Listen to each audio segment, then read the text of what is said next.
아침 공복에 물 한 컵 대신 알부민을 챙겨 드시는 분들 요즘 정말 많습니다. 병원에서 알부민 수치가 조금 낮다는 말을 듣고 나면 그 순간부터 마음이 불안해집니다.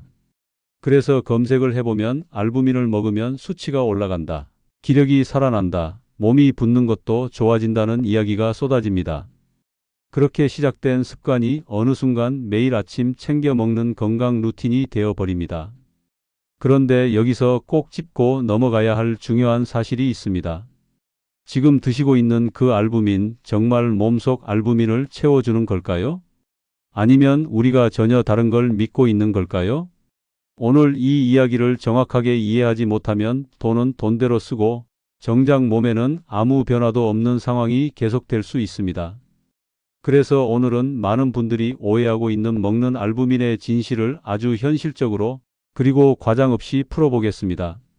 실제로 중년 이후 건강검진을 받다 보면 알부민 수치가 낮습니다라는 말을 듣는 경우가 있습니다. 이때 많은 분들이 바로 영양제부터 찾기 시작합니다. 알부민은 우리 몸에서 굉장히 중요한 역할을 하기 때문입니다.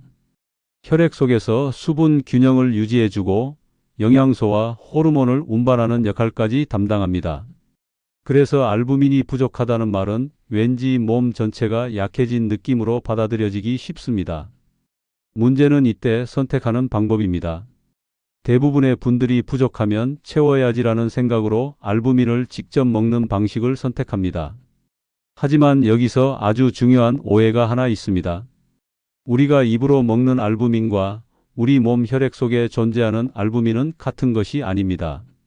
이름만 같을 뿐 구조도 다르고 기능도 다릅니다. 시중에 판매되는 알부민 제품의 대부분은 계란 흰자에서 추출한 단백질입니다. 이를 오브알부민이라고 부르는데 이건 어디까지나 음식 속 단백질의 한 종류일 뿐입니다. 반면 우리 몸의 알부민은 간에서 만들어지는 혈장 단백질입니다. 완전히 다른 개념입니다. 이 부분이 왜 중요하냐면 우리가 음식을 먹으면 그 상태 그대로 흡수되는 것이 아니라는 점 때문입니다. 단백질은 소화 과정에서 아미노산으로 잘게 분해된 뒤 흡수됩니다. 즉 알부민을 먹는다고 해서 그 알부민이 그대로 혈액으로 들어가는 것이 아닙니다. 세계보건기구 WHO나 미국 국립보건원 NIH에서도 단백질은 소화 후 아미노산 형태로 흡수된다고 명확히 설명하고 있습니다. 다시 말해 알부민을 먹으면 알부민이 된다는 개념 자체가 성립하지 않는 것입니다. 그렇다면 이런 질문이 자연스럽게 떠오릅니다. 그럼 왜 알부민 영양제를 먹으면 몸이 좋아지는 느낌이 들까? 이 부분이 많은 분들이 혼동하는 지점입니다. 사실 그 이유는 매우 단순합니다. 알부민 제품 자체가 단백질이기 때문입니다. 평소 단백질 섭취가 부족했던 분들이 이를 보충하면서 일시적으로 컨디션이 좋아질 수 있습니다. 하지만 이건 알부민의 특별한 효과라기보다 단순한 영양 보충의 결과입니다. 여기서 한 가지 현실적인 장면을 떠올려 보겠습니다.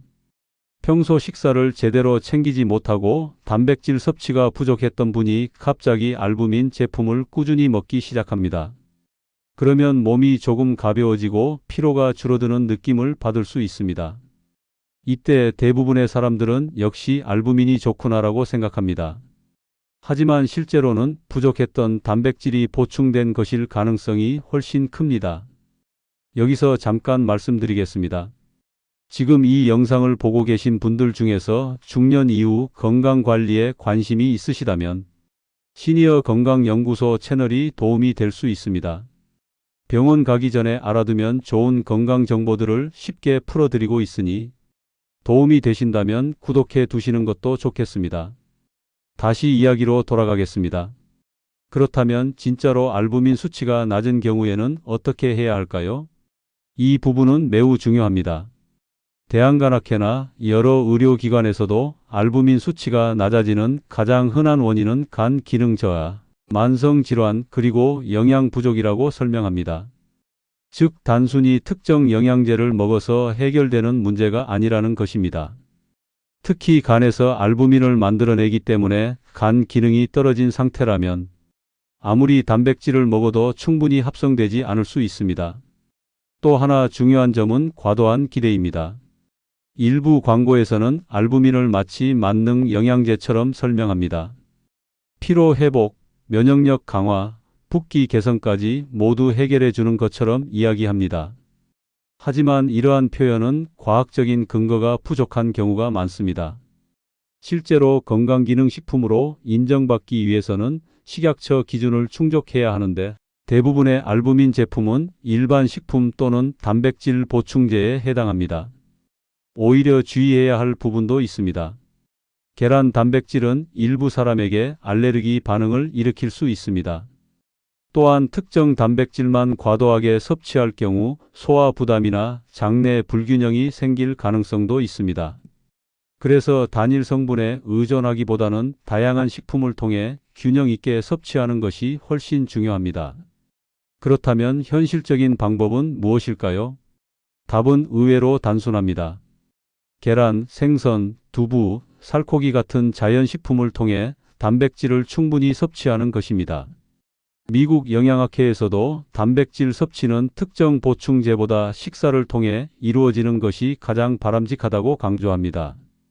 다양한 식품을 통해 섭취하면 단백질뿐 아니라 다른 필수 영양소도 함께 얻을 수 있기 때문입니다.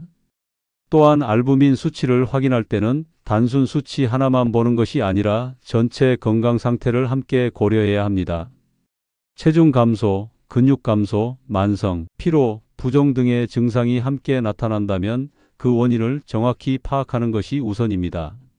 단순히 수치를 올리는 것보다 왜 낮아졌는지를 찾는 것이 훨씬 중요합니다. 많은 분들이 건강관리를 하면서 가장 쉽게 빠지는 함정이 있습니다.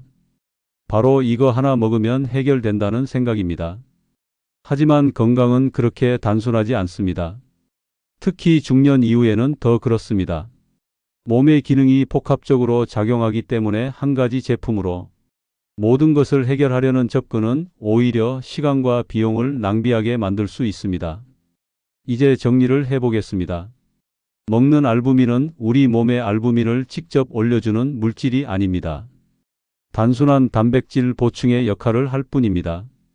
알부민 수치가 중요하긴 하지만 그 해결 방법은 영양제 하나가 아니라 전체적인 식습관과 건강 상태 관리에 있습니다. 그리고 무엇보다 중요한 것은 정확한 정보입니다. 오늘부터라도 한번 생각해 보시기 바랍니다. 지금 내가 먹고 있는 것이 정말 필요한 것인지 아니면 막연한 불안 때문에 선택한 것인지 말입니다. 건강은 광고가 아니라 이해에서 시작됩니다. 그리고 그 이해가 쌓일 때 비로소 올바른 선택을 할 수 있습니다. 오늘 이 내용이 여러분의 선택의 작은 기준이 되었기를 바랍니다.